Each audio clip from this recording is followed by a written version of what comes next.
Hi, my name is Sylvia. I'm passionate about languages, English in particular. Welcome to my world of English. Hi, Alex. Hi, Sylvia. So nice to meet you today. Yeah, nice to meet you too today. Yeah, have the opportunity to talk to you. But I will ask you at the very beginning of our conversation, I will ask you a question you might not expect a little bit, I guess, because I'm going to ask you to tell us the story of your name, because I know that your original name is Aleksandra, which is a bit Polish, which is thoroughly Polish, but the name that you use, that you keep on going with, is Alex. So what is the story behind this name? Yeah, so I am quite adamant with most people that I meet that I'm Alex, not Ola, because I prefer Alex due to my time in an international school, where when that's something I was suspecting. Yes, yeah. So when it's easy to pronounce, I believe. It is, because when they saw my name on the list of students, they automatically were like, "Oh, okay, so we'll just call you Alex." And I was like, "Yep, why not? Yeah, sure, I can go with that." And so that kind of stuck. And when I came back to Poland, and I actually tried at first to use Alex, and was it difficult for any of your Polish friends? It was. I think the problem was not so much with the kids, but with the adults. They just couldn't get past that, this instinct that they see Alexandra and they don't read. They don't even read Alexandra. How hard it is to actually hear my full name. I swear there's like a handful of people whom I appreciate greatly who actually call me by my actual name. So Alexandra. So thank you for that if you're listening to this. So I tried a couple times. I signed my name Alex on like math tests, and I remember to this day my math teacher just handing out the corrected test, and she was like, "Alex, is there a new boy in the class?" That was another question I was going to ask you. Like, were you ever taken to be a boy because of that name? Yes, I was, and that was. Well, it is very hard to mistake you for one. Yeah. My partner's grandfather, he's a bit impish, so he likes to make these jokes about especially me insisting on being called Alex. Still in Polish, and he's like, "Alex, but that's a boy's name." And they were like, "It's okay if you're going out with a boy." I was like, "No, I'm a girl, I'm sure." And it is also a girl's name, so yes. I would think so, right? That this is also a girl's name and a boy's name. Yeah. But a funny anecdote with Alexandra is that I was in Canada. I was doing an exchange there at the University of British Columbia, and it was the first day of a class. I think it was something with science fiction novels or stuff like that, or post-humanism. I can't recall now. And the teacher was going for the list, and he asked me how to pronounce my name. And I looked at him like, "What do you mean, how to pronounce my name?" He's like, "Well, how do you pronounce it?" "Well, Alexandra, you read the girl before me, Alexandra, so it's literally the same." And I couldn't believe that he's a native, and to him, the absence of the X, and because my name has KS, right? Yes, which we all know. The Polish spelling, the way you write it. Yeah, so for him, it was like this obstacle, like, wait, there's no X, there's a KS. What do I do with that? So that was really unexpected, I think. Yeah. So this is quite a story, story with your name, but we all call you Alex, and this is also how our students call you, right? Yeah. They work with Alex. This is the teacher. So I started with this story of your name because I was kind of suspecting, right, that there is a story behind it, because your story and the way you acquired the language language, the way you studied it is very interesting. So now tell us, please, the story of your life. Of course, connected with English, right? Because that is very okay. Very thank you for narrowing it down. Because the story of my life. Okay, do you have a couple hours? So the story with my story with English. So the first memories I have with English are, of course, cartoons. So I remember being in kindergarten. Me the same. And I remember Dexter's Lab. So Cartoon Network, back in those days, there really weren't that many translations. So there was no dubbing. It was just basically English. And that was great. So yeah. that was superb, because we as kids were so much into the cartoons. We wanted to know what was going on. And that was the language behind. And again, we use the word acquisition, right? So that was not learning, but it was the natural acquisition of the words. Yeah, exactly. Because you basically, as kids, you absorb all this information from the outside world and the world around you. So it was actually quite awesome that they used to play these cartoons, air these cartoons in English. I think. I mean, I don't want to say all of them were in English. Maybe there were some Polish translations, and I'm misremembering. However, then when I was in kindergarten and I went to the first grade, so I think that I was about 6 or 7-ish. But you were in Poland. Yes, I was in Warsaw, because I was born in Warsaw, and so we were living in Warsaw with my family, and around the age of 7, my father had to transfer all of us had to go. We had the to, family. we had to go all together to Amsterdam because of his job. So he was offered like a position there, and he took it, and they offered for all of us to come as part of the deal, this relocation package. Put very nicely, part of the deal. So it was kind of a big adventure for the whole family. Our parents, because at the time I had one brother.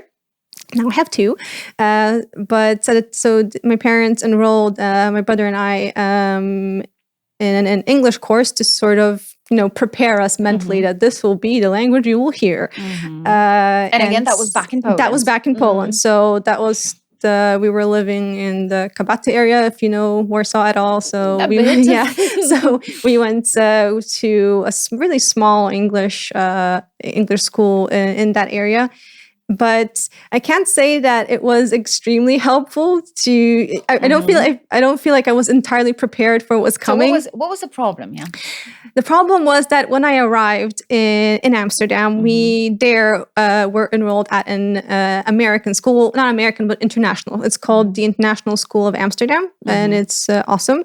So I really enjoyed my time there, but at the time when we were there weren't any Polish speakers at the school. Simply, there were no other Polish kids. Later on, that's why you can speak the language that well, because you were pushed by the environment. There was like. If I wanted to talk Polish, I would have to find my brother, but we were not in the same class or in the same grade, so it was not that easy to coordinate.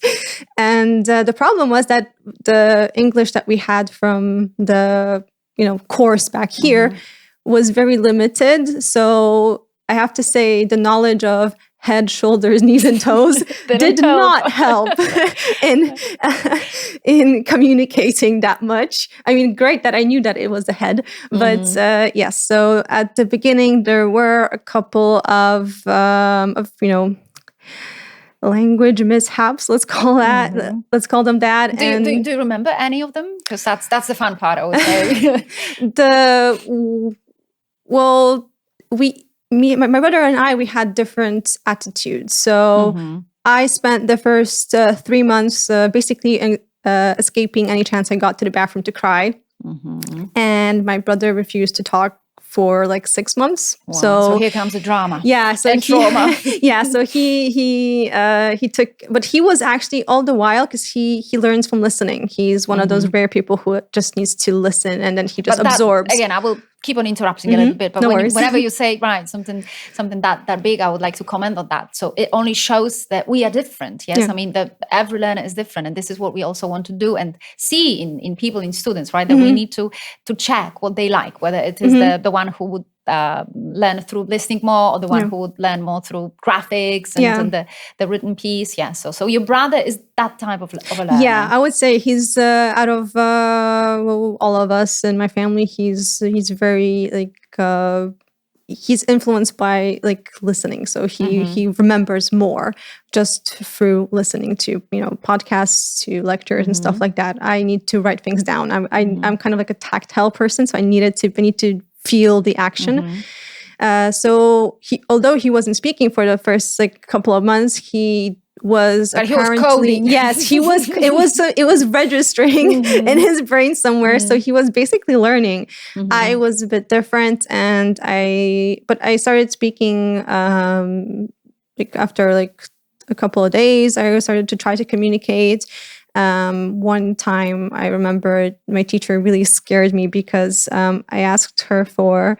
And that was before I actually, knew there's a difference between British English and American English. And I was like, okay, to me, it was just English, like survive. I need to survive. And to survive, I needed to locate. I need words, names, and just call things. Yeah, I wanted to locate an object in the classroom. So I asked for rabbits. And my teacher was like, yeah, your rabbit is right there. Because I did, back in those days, go to school with a plush toy. It was a rabbit. Because, emotional support. Yep. And so she was like, yeah, it's right there. I was like, no, a rabbit. And she was like, yes, your rabbit is right there. Like, what do you mean? And it just went on for a while before we established that I meant to say the British word for eraser. Which I will not even attempt now to say because obviously I can only say rabbit. So I just wanted an eraser, which... correct me if I'm wrong, but in British English it would be a rubber, right? Yes, that would be the thing. Yes, that was one of my biggest fails at the beginning. But then I guess it proves just two things. So one thing is the survival element, right? So you will keep on going because you need to get what you wanted.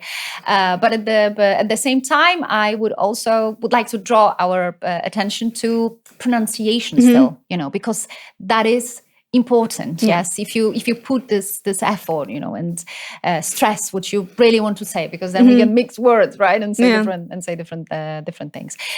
So again, you are this example of a speaker of the language, and this example of a teacher who acquired the language, right? So again, you can put yourself in the shoes of the students that you are working with, right? Because you were there. Yes.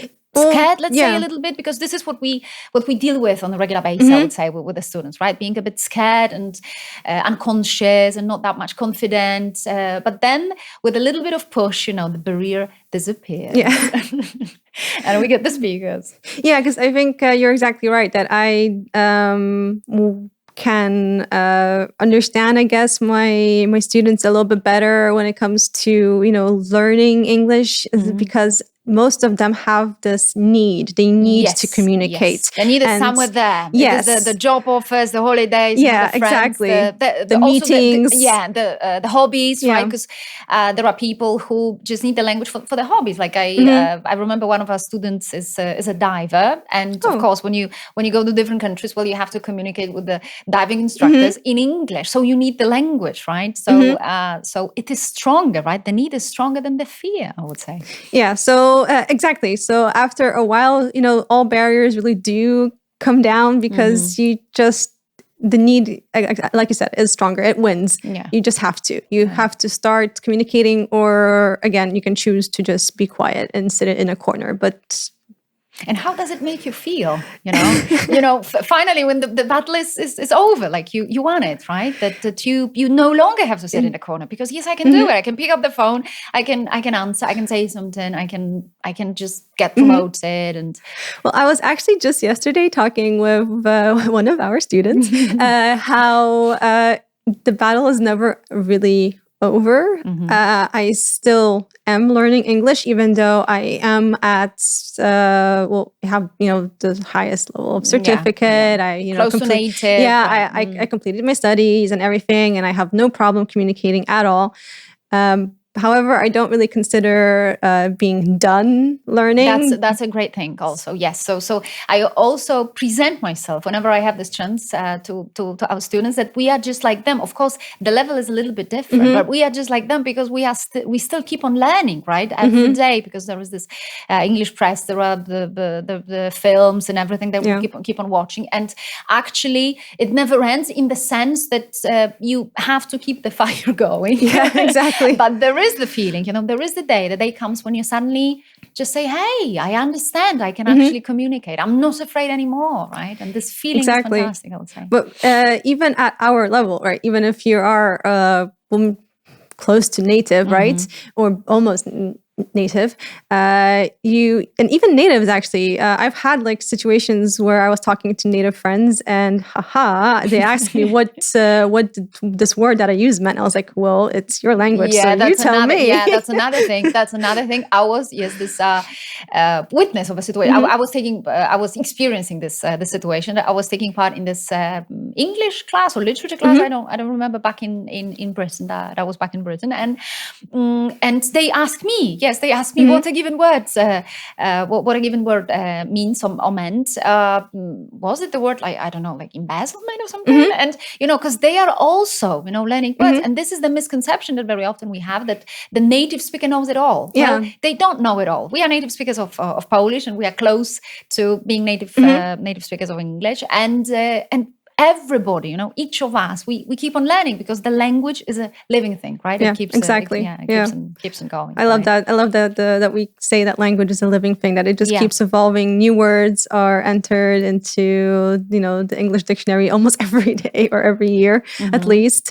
And sometimes even errors become the norm. I mean, there are examples. The lie that is repeated becomes the truth. That's what I say. Yes. So an anecdote that I have connected with this is that I was correcting some students' essays. That was it's already when I was teaching and a writing class at the University of Warsaw, and I was like, "Oh, this is an error." Like I was shook. Okay, you can't say you were shook. That's kind of weird. And then I had to, apologize to my students that, oh yeah, you know what? I actually checked. You can say shook now.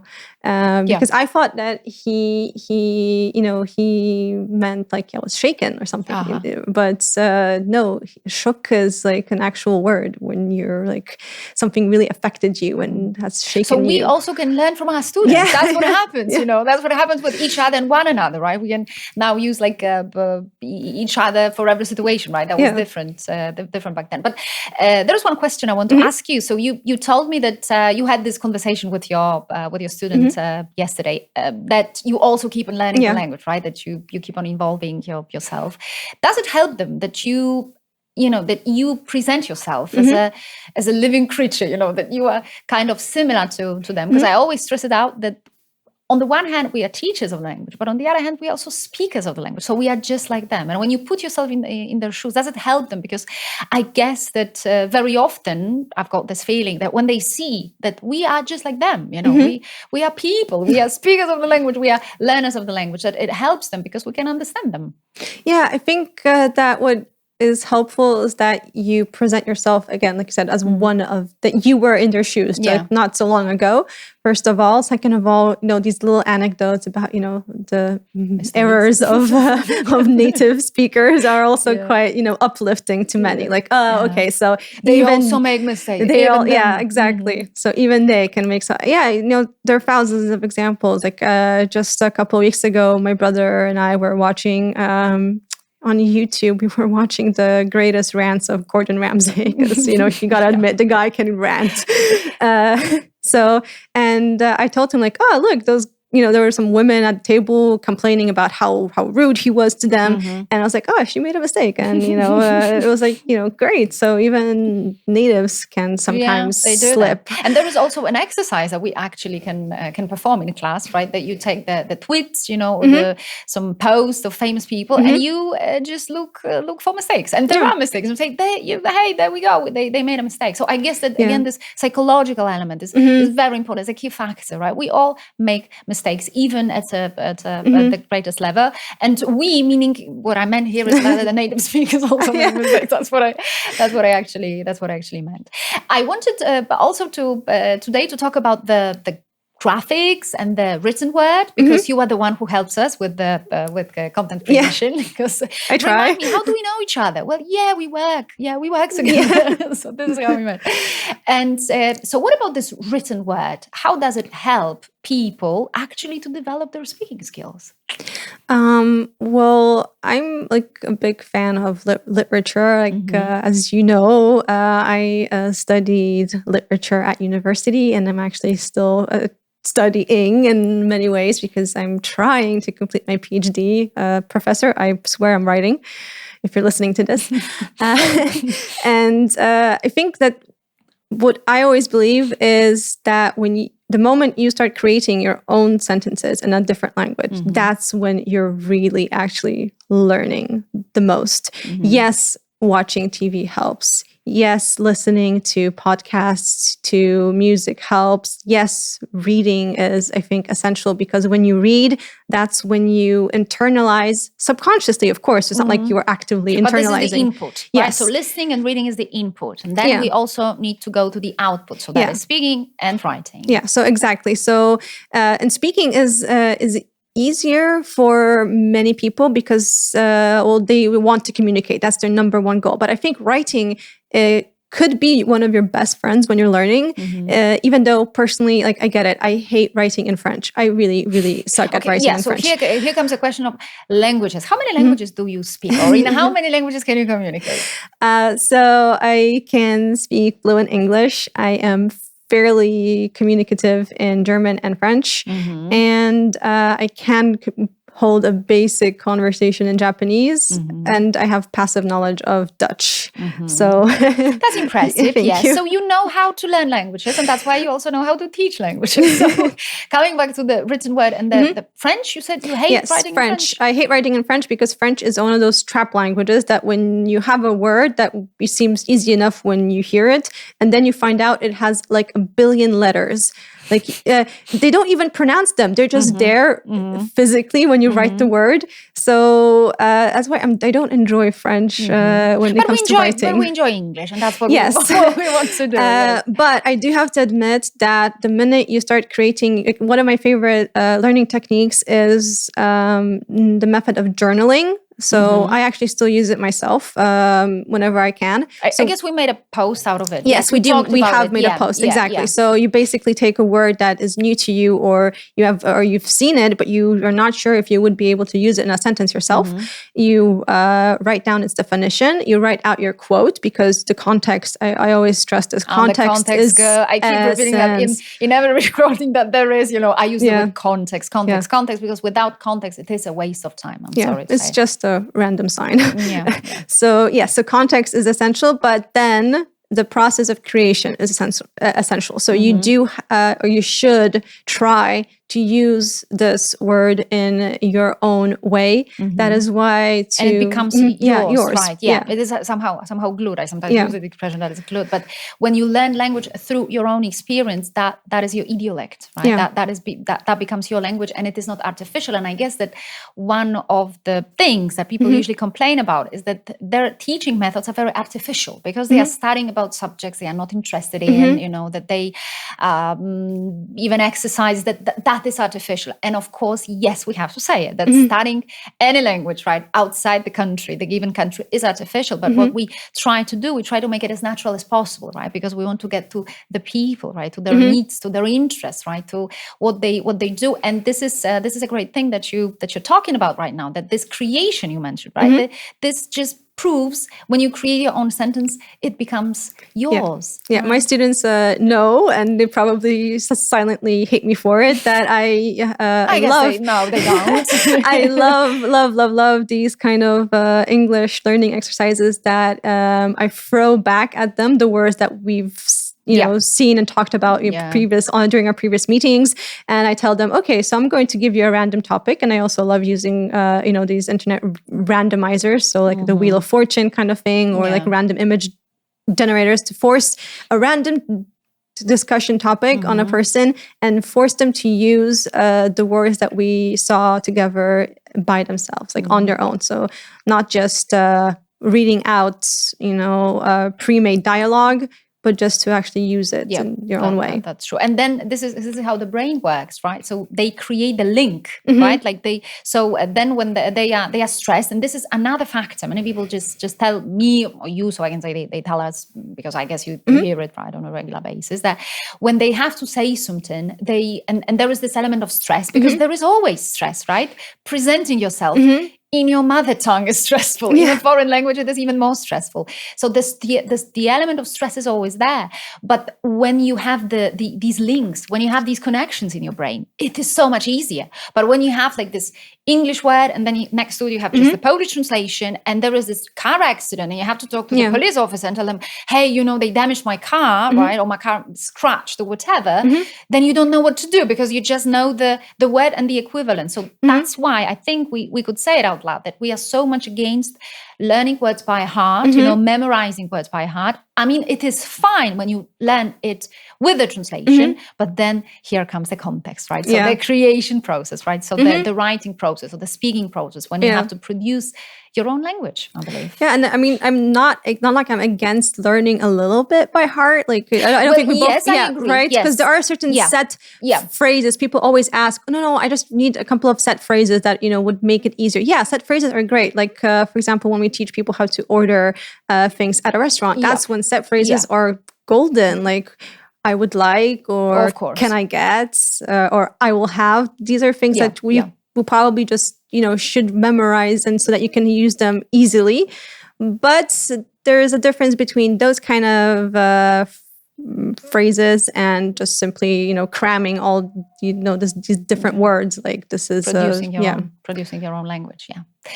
The graphics. Yes, we talked a little bit about that, because in the content we also get the graphics, some visuals, and we will kind of come back also to the very beginning of this discussion, because you mentioned your brother, who was this listening type. So we've got one type, of a learner, somebody who's learning through listening, and you presented yourself a little bit as a different type of a learner, because you need to write things down, and I think that would be. I believe that would be some very lovely piece of advice to all the students, that this is what they can also do in between the classes, right? So producing this text and adding a picture next to it, or some graphics, or it's really what I always say that there like we had this post, right, how to learn new vocabulary, right? So you do have to treat it as an inspiration to find what works for you. Because for me, for example, so as I mentioned, I have two brothers. So one, can just listen to a lecture. So there's a little bit of private information, right? We are learning there are two of them, not just one. So one is awesome because he learns by just listening to stuff. The other one can simply read a whole textbook, and he's good. He's got it. Okay. There are such people. I imagine that, medievals, monk sitting and transcribing. So I'm that person. I need to have the book. I need to have my notebook, and I just make these neat little and that notes. Is great. So let's say it out loud, right? So any method that gets you there is great, because we are all different. We are different learners of the language, and you can do different stuff, right? So you can take your notes, you can color them. But coming back to you, because I interrupted. Coming back to you, I'm personally, I need to write stuff down, and it cannot. I tried. And see them.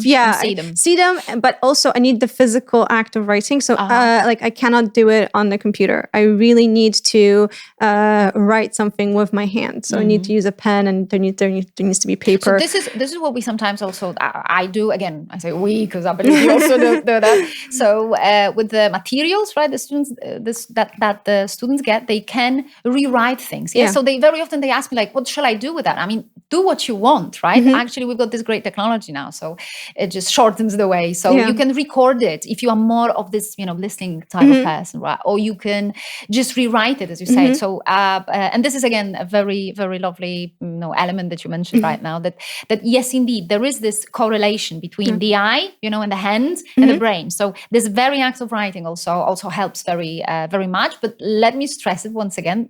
that we are all different. So it works for somebody, and for other people, it is not their method. That's why this individualism or individual approach is so important, right? Because you can speed up this process of learning, right? Because you know it. Yeah, and you have to remember it's trial and error. So you just need to figure it out on your own what works for you. So don't worry if something, if you try listening to podcasts and you decide like, nope, I just don't really get much out of it. Yeah, because maybe you're not that kind of a learner. Maybe you need to, so maybe you like need the me, transcript or something. yeah, you need to look you at need it, to listen write something. and, Yeah, exactly. And then rewrite it. Or maybe like at one point in time, I was a big fan of just, putting like lists of words around the house. So like when I was trying to learn German. On yellow stickies, possibly. Yeah. Or I was, I made the effort and I actually,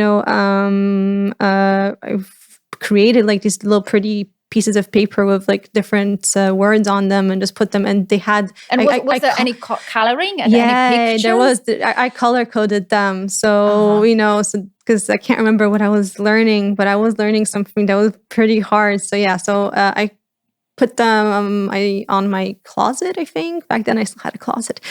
So yeah, I was trying to, because I needed to pass the B2 level exam in German. So that's when I tried to I needed to cram a lot. The words and that helped too. I had to memorize a lot of vocabulary because the B2 level does test your vocabulary among other things. So much, yeah.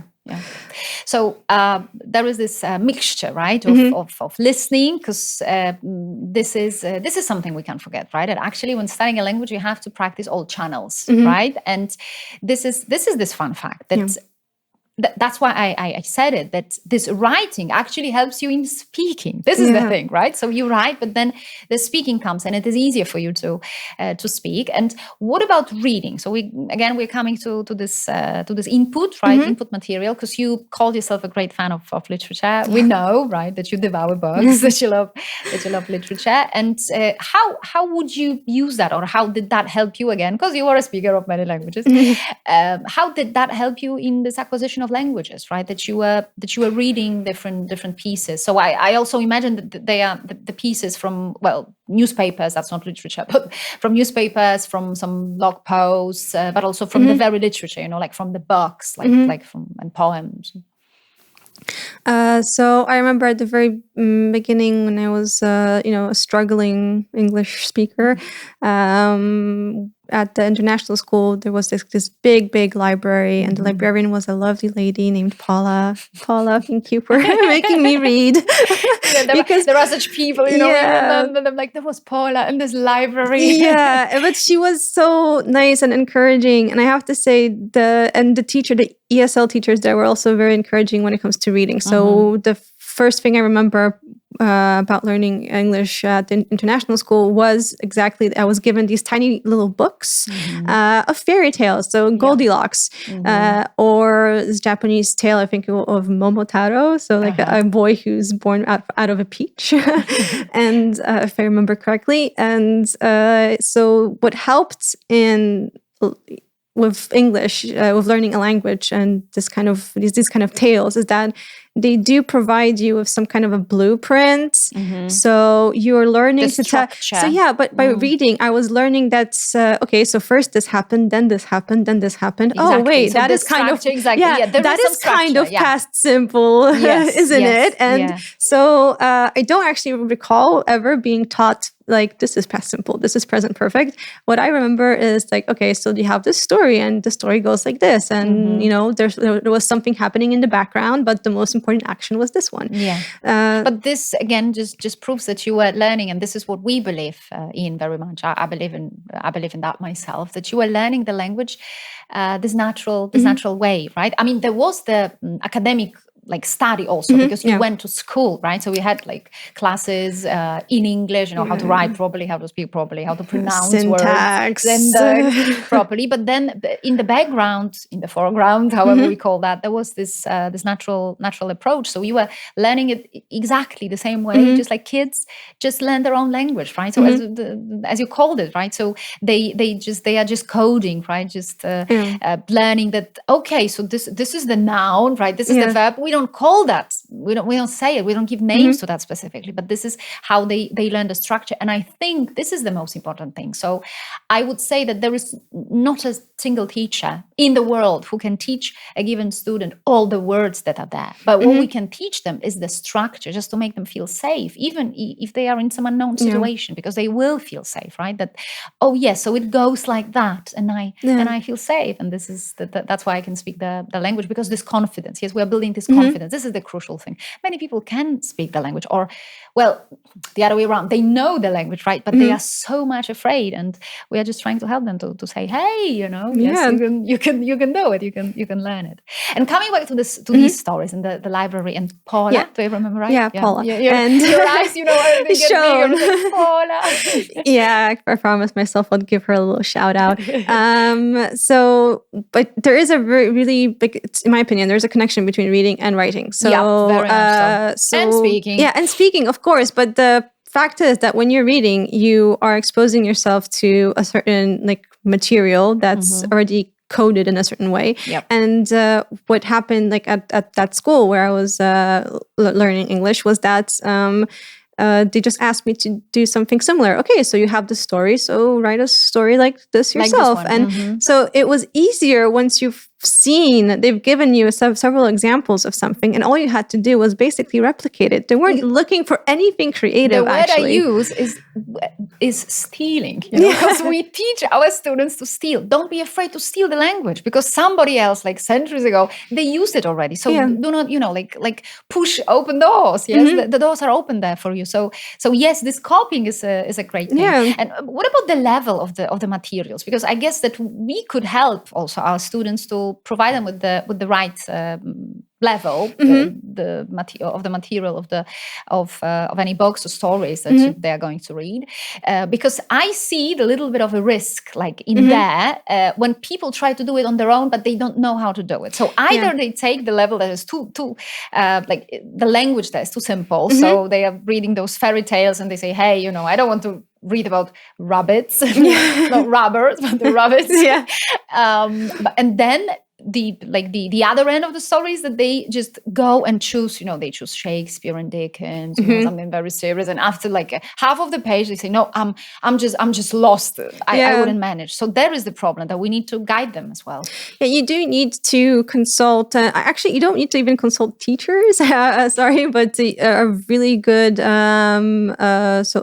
someone who works at a good bookstore will probably be able to also. But I would still say that this is at least this, this consultation thing, at least somebody, I would call a teacher, because, this is who our students know. So I would call them still a teacher.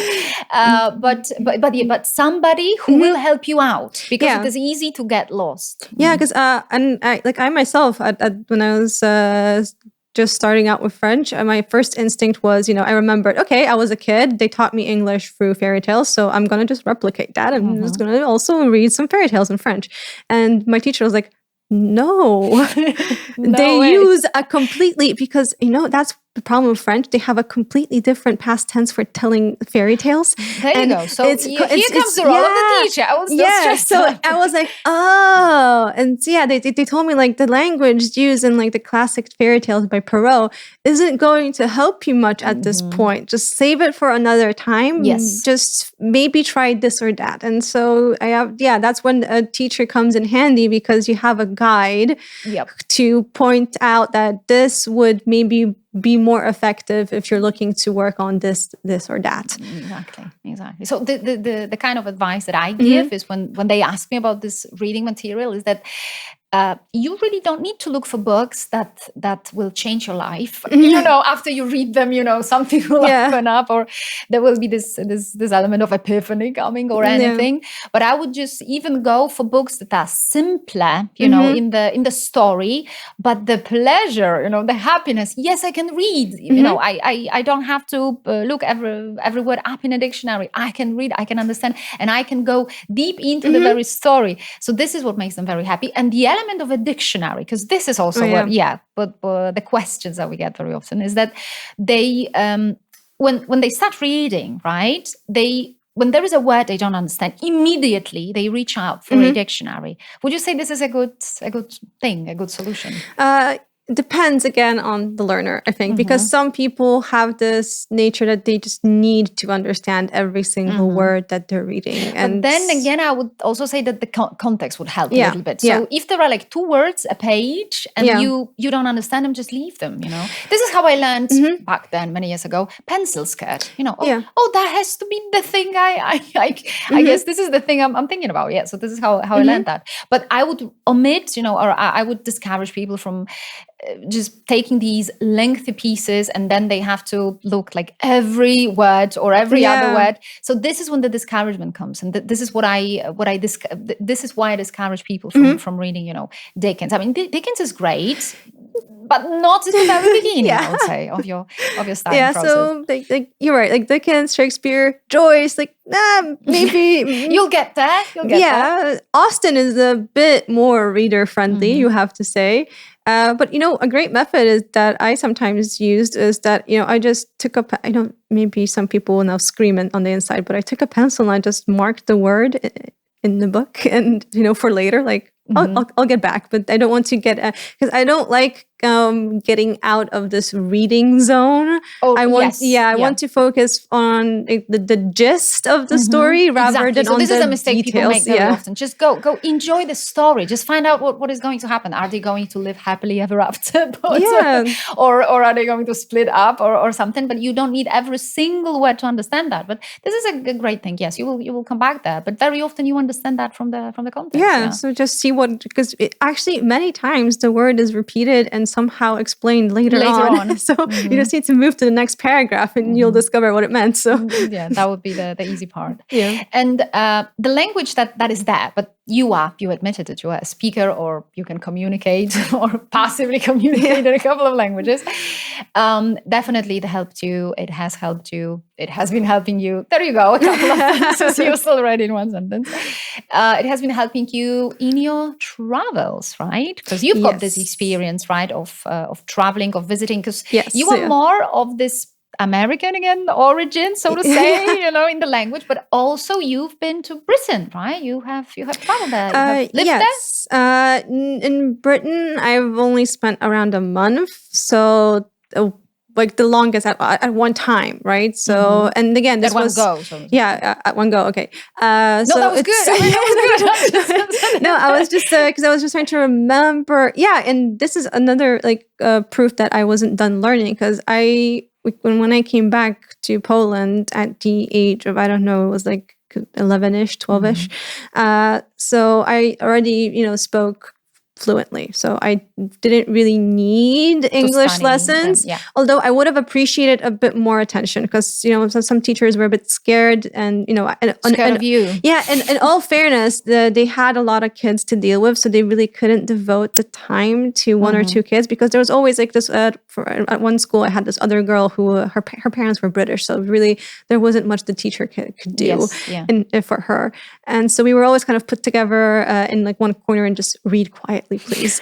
And just be quiet for 7 years. Just be quiet. Yeah, and but I'm kind of lost myself. I was no, we were talking about Britain, and you know. Yeah, but one of my friends in high school, she wanted to go to this summer school, the English summer school that was in England. Yeah, in Cambridge, and I was like, oh yeah, sounds like fun. So I'll just go. They were a bit confused, like when we came there, you know, they tested our levels, and they were like, why are you here? I was like, yeah. She wanted to come. I tagged along, and honestly, I could always learn something new. And it was pretty fun. We spent like 3 intense weeks, you know, going to class every single day. And we got to, you know, roam about in Cambridge, which is a university town. Roam about. That's the word, you know, because everybody knows what roaming is, but they don't know what roam about means. Here comes the context. So I understand we don't need to translate. I guess that all the listeners right now and the viewers, people who are watching us, you know, they will know what roam means. So the girls were roaming about in Cambridge. So on bikes. It's a good method of transportation in Cambridge.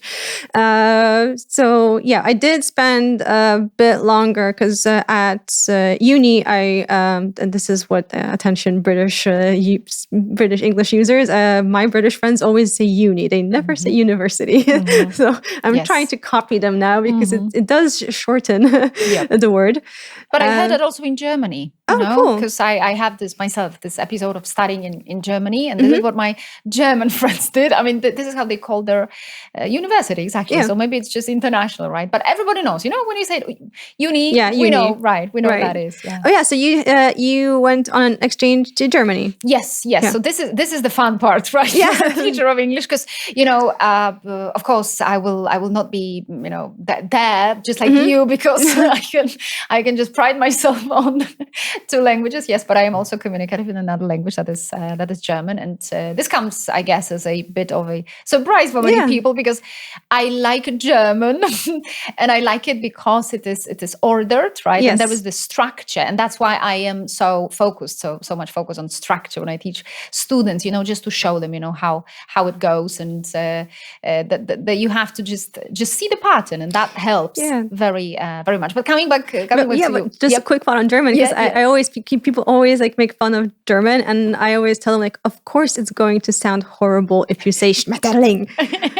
But if you say Schmetterling like a normal person would, then it sounds like a normal language, and it can be very pretty. Yeah. Just don't make it into a bad language. Yeah, but my German friends, they always say that whenever I speak German, I still speak English, because there is this accent. And I wanted to come back to this accent, because back then, when you were in Britain, you were living there. Did you notice any differences between your language and these words and the people who approached you? Did they notice that you spoke a bit of a different standard?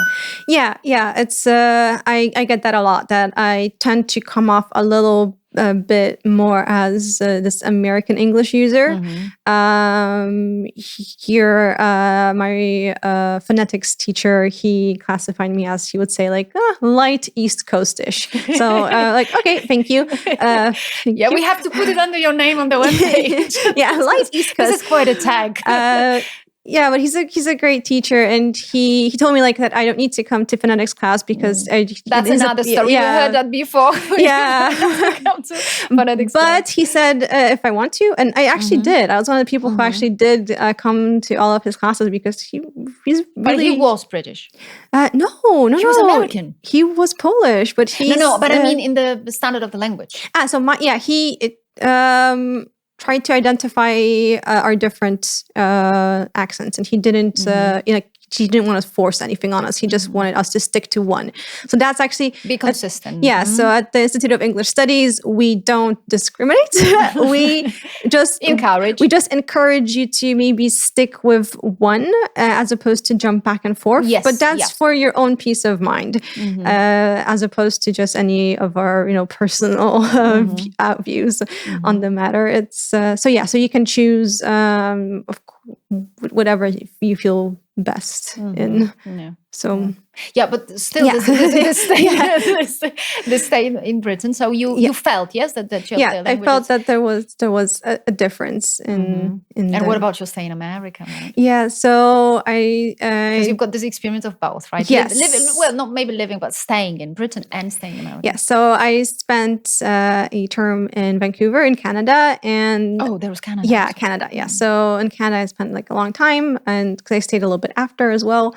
And there I did get often this, whenever I said I'm from Poland, they would be like, "Oh, from Portland." And so I really want to go to Portland because and you went there? No, I haven't been to Portland. It's in Oregon, I think, and I really want to go because several people thought I was from Portland, so I'm kind of curious now. Poland is like Holland, So yeah. I did get that once because I told someone that that's where I learned English in Holland, and she was like, "You know what? I can hear this." And this is something that personally, native speakers, please don't do this to non-natives. don't tell us after we tell you where we're from that you can hear an accent, because it's the most annoying thing you could ever do. I'm sorry to tell you that, but I don't like that when people only after you tell them where you're from, they, as if they're trying to prove like, oh, you know what, I would have guessed. Oh, yeah, but I guess maybe I guess that is not so much true. So definitely, I think you get this reaction. Just I get myself that whenever we say something in English, of course we are not pretending, we are not native speakers, so we are of Polish origin, but people are rather confused. We start speaking and they're like, okay, so you were born there, right? What is your origin, right? So I don't think it is actually really, it is of course they can hear it, but I believe it is not that easy actually, to take the finger and say like, oh, definitely this is the place where they come from. So I think this is the thing. But you mentioned Canada, and was that America? Yes, there was. You went to America. I've been a couple times, but for short stays. Like, I mean, I have some family there, like probably a lot of people in Poland, this, we have this concept of ciocia z Ameryki. So everyone knows someone like that in one way or another. So yeah, I did, but I think I've spent more time on the West Coast. So Seattle and Los Angeles, that area. So then again, your ear definitely listened to, British English, to American English, and Canadian English. I guess we never, just discussed that. What about Canadian English? What about that? Is that much different? No, there actually isn't that as much. I mean, there are differences in words. Like now I'm forever confused, because how you can have a beanie, like the hat, and they say, I think, tuck. I can't remember even, because I was confused, like what? And so I know that we're like there's this perception that they say how about or something. I actually haven't heard anyone say that, but I guess that depends again where in Canada you're staying. So. Yes. Yeah. And have you ever heard like, would you like a cup of tea, my dear? Because this is what I heard. That was a true story, right? I was staying with some British family, and one day, I think I was just looking out of the window or something, and somebody approached me and said, Would you like a cup of tea, my dear? And I said, oh, wow, they actually say it. It's so true. I haven't had my dear, but love. I love, yes. It's so right, their love. It's like, yeah, oh, they really do say that. Okay. That is so. It's endearing. Yes, that is so true.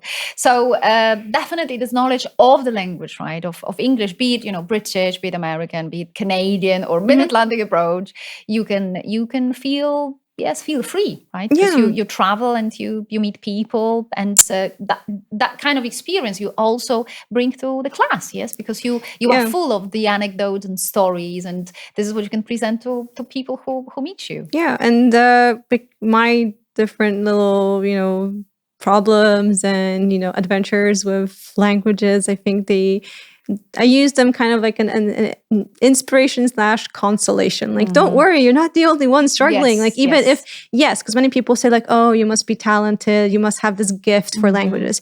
Indeed, I think there is something there that my brothers and I, we're all quite gifted when it comes to languages. So it probably comes from our parents, who are also very, they also speak several languages. So I do say that we're just kind of this, like we have it easier maybe in some way.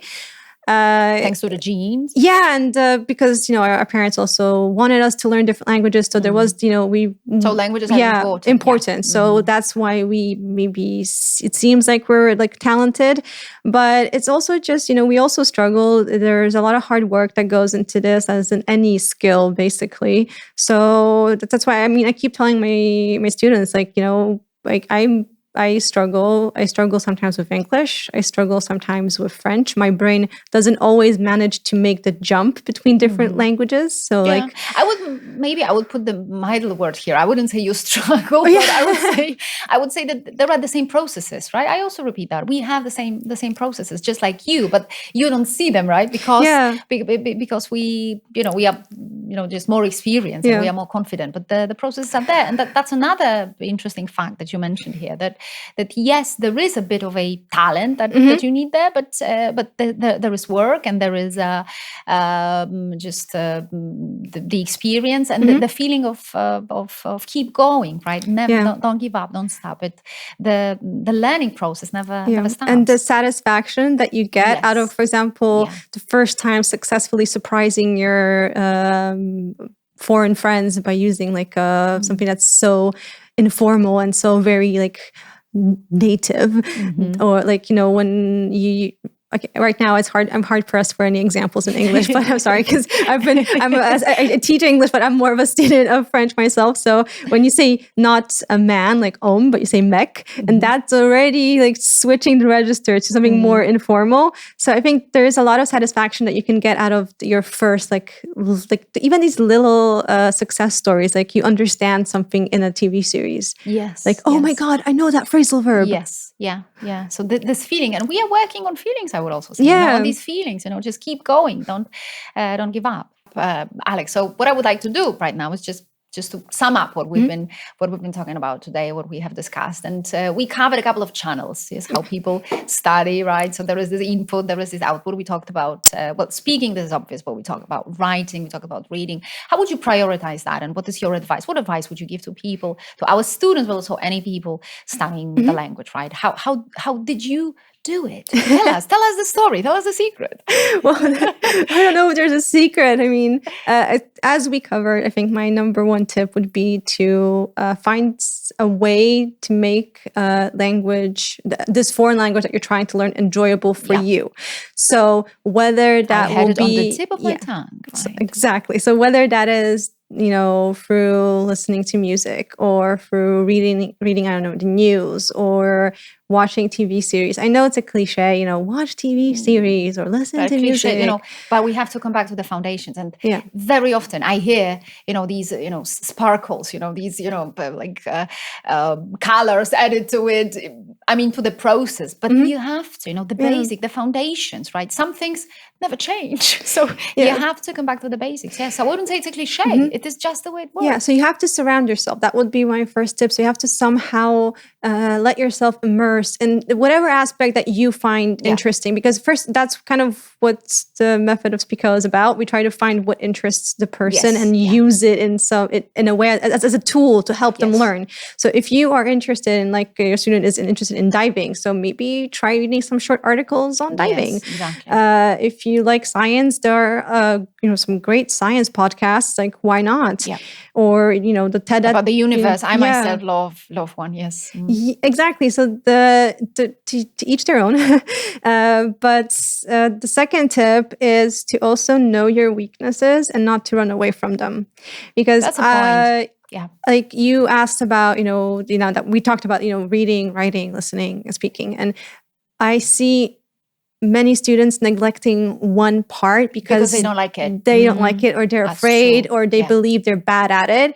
Like every chance I get, I avoid writing in French. But actually, that is the exact opposite of what I should be doing.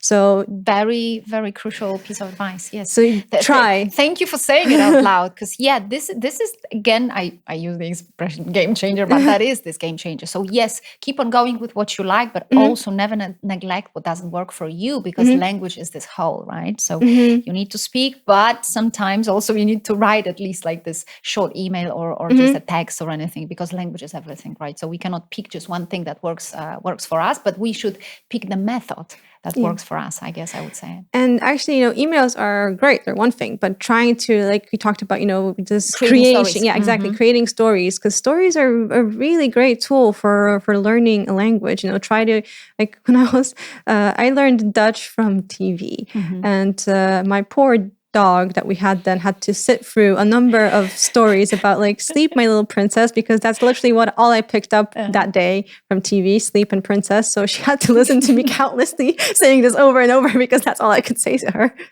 So, but tell yourself little stories, or try to like make up little like texts to friends. Maybe get a buddy. That's another great tip. Get a buddy. Yeah.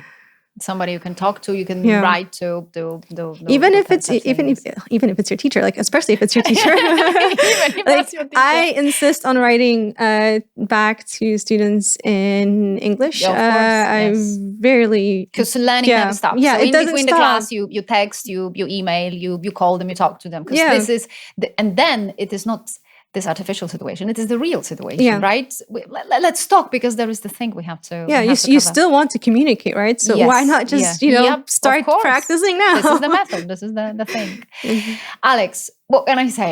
It was just a fantastic, fun. It was fantastic time spent with you. Lovely discussion. I hope our listeners will get a lot of enjoyment out of that, because Me we too. enjoyed that ourselves. Yes, although I'm like, you guys probably can see this, but I'm like shaking. It's my first time ever recording No, we don't see anything, this. so I am really stressed right now. Yeah, so this just proves, right, that we can step into the shoes of our students. We know that they are stressed, and teachers are also stressed sometimes, but the most important thing is just to overcome this, just to try, just push a little bit, and then miracles happen. Yeah. That's how it goes. Yeah. Thank you so much Thank for being you. with us today. Thanks. Bye-bye. Bye.